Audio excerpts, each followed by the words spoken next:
नमस्कार. थंडीमध्ये घरोघरी बनवला जाणारा हा नाश्ता एकदा माझ्या पद्धतीने आणि एक सिक्रेट साहित्य घालून बनवून पहा. चवीला खूप छान होतो आणि अगदी मऊ होतो. तर इथे मी 1 कप मेथी घेतले. मेथीची पानं निवडून घेतली. यानंतर स्वच्छ धुवून घेतली, त्यातलं सगळं पाणी निथळून घेतलं आणि अगदी बारीक अशी मेथी चिरून घेतली. 1 कप मेथी घेतली. यामध्ये अर्धा कप बारीक चिरलेली कोथिंबीर घातली. यानंतर यामध्ये 1 कप गव्हाचं पीठ घालायचं आहे. पीठ थोडंसं दाबून मी कपामध्ये भरलं आहे. यानंतर पाव कप बेसन घालायचं आहे. बेसनामुळे चव खूप छान येते रेसिपीला. आता यामध्ये आलं, लसूण आणि हिरवी मिरची याचं वाटण तयार करून घालायचं आहे. इथे अर्धा इंच आलं, 2 ते 3 हिरव्या मिरच्या आणि 7 ते 8 लसणाच्या पाकळ्या घेतल्यात. हे मी वाटून घेतलं आहे. तर ही तयार पेस्ट आहे, ही यामध्ये घालायची आहे. तर या वाटणामुळे रेसिपीला खूप छान चव येते. आता यामध्ये आपण थोडेसे मसाले घालूया. इथे मी अर्धा चमचा ओवा घेतला आहे. ओवा हातावरती कुस्करून यामध्ये घालायचा आहे, म्हणजे स्वाद आणखी छान येतो. यामध्ये आता अर्धा चमचा सफेद तीळ घालायचे आहेत. यानंतर इथे मी अर्धा चमचा धनेजिरे पूड घातली आहे. चवीप्रमाणे यामध्ये लाल तिखट घालायचं आहे. यामध्ये आपण वाटण जे घातलं त्यामध्ये हिरव्या मिरच्यासुद्धा घेतल्या होत्या, त्यामुळे लाल तिखट तुमच्या चवीप्रमाणे कमी जास्त करा. लाल तिखटामुळे रंग छान येईल रेसिपीला. यामध्ये आता चवीप्रमाणे मीठ घालायचं आहे. यानंतर 1 चमचा तेल घातलं आहे. रूम टेम्परेचरचं तेल आहे, गरम करून घेतलेलं नाही आहे मी. आता यामध्ये सिक्रेट इन्ग्रेडियंट घालायचं आहे, जे आहे दही. अर्धा कप इथे मी दही घेतलं आहे. दह्यामुळे आज जे आपण मेथीचे पराठे बनवणार आहोत ते अगदी सॉफ्ट होतात आणि अगदी मऊ लुसलुशीत राहतात. आता हे सगळं मिक्स करून घ्यायचं आहे. मेथीसुद्धा ओलसर आहे आणि आपण दही घातलं आहे, तर त्यामध्येच आधी आपल्याला हे मिक्स करून घ्यायचं आहे आणि नंतर लागेल तसं यामध्ये आपण पाणी घालू. जास्त पाणी लागणार नाही याच्यामध्ये. तर यामध्ये आपण भरपूर मेथीची भाजी घातली आहे. मेथीचे पराठे तर तुम्ही नेहमीच बनवत असाल, पण एकदा या पद्धतीने बनवून पहा. यामध्ये आपण दही घातलं. दह्यामुळे मेथीचे पराठे अगदी सॉफ्ट होतात, दिवसभर असे सॉफ्ट राहतात आणि चवसुद्धा खूप छान येते. आता यामध्ये दह्याच्याच कपामध्ये मी थोडंसं पाणी घेतलं आहे. पाणी थोडं थोडं घालत जायचं आहे आणि हे मळून घ्यायचं आहे.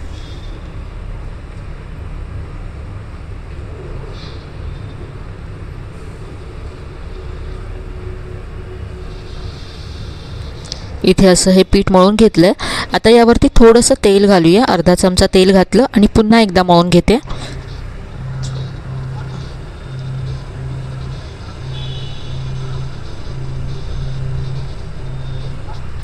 पीठ मळून तयार आहे.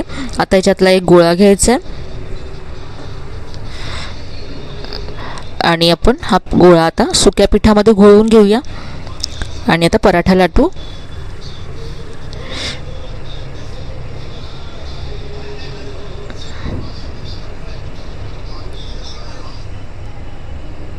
आधी गोल पराठा लाटून घ्यायचा आहे.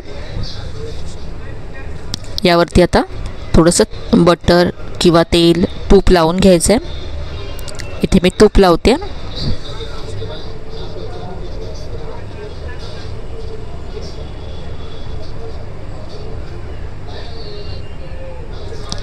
यावरती आता सुकं पीठ पसरवून घ्यायचं आहे.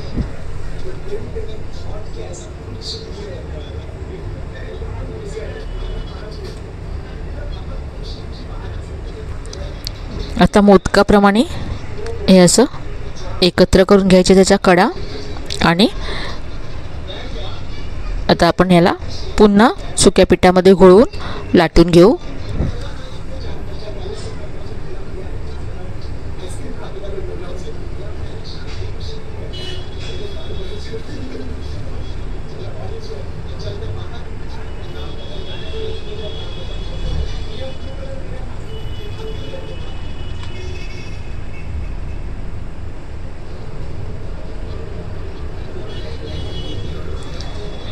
पराठा इथे आता मी लाटून घेतला आहे. जास्त जाडसुद्धा नाही आहे आणि पातळसुद्धा नाही आहे.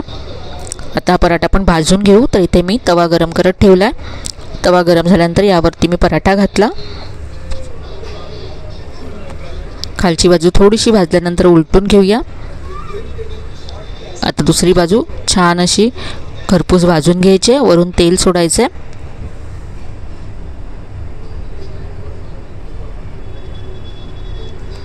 आता दुसऱ्या बाजूने सुद्धा पराठा भाजून घेऊया।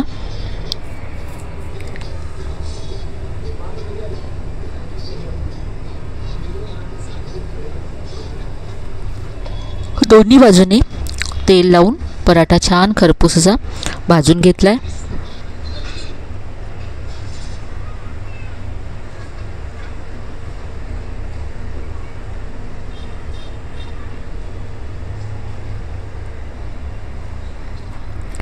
तर मस्त खरपूस असा पराठा आपला तयार झालाय, पाहू शकता।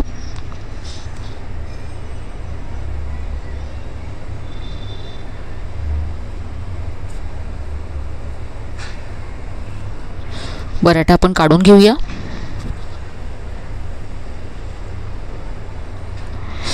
आता आपण एक त्रिकोणी पराठा बनवून घेऊया।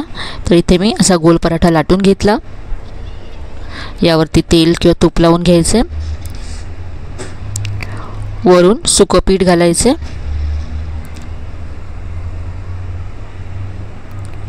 आणि असं आता हे फोल्ड करून घ्यायचे।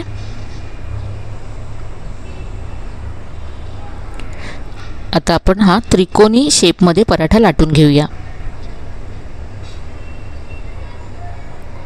लहान मुलांसाठी बनवत असाल तर अशा वेगळ्या शेपमुळे पराठा मुलांना खूप आवडतो आणि या अशा पराठ्याचे लेयर सुद्धा खूप छान येतात। थोडासा आणखी पातळ करून घेतला पराठा। पराठा लाटून तयार आहे, आता आपण भाजून घेऊया।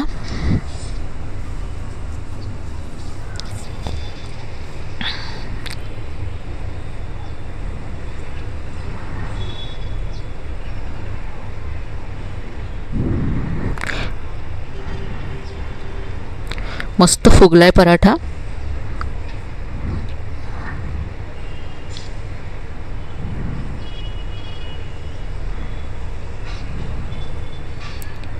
तेल घालून आता मी हा दोन्ही बाजूने छान असा खरपूस भाजून घेते। तर हा मस्त असा पराठा तयार आहे।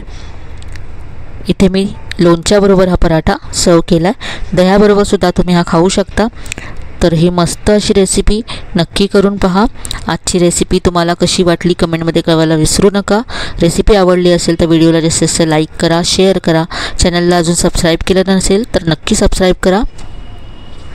चला तर मग पुन्हा भेटूया अशा छान छान आणि नवीन नवीन रेसिपीसह। तोपर्यंत धन्यवाद।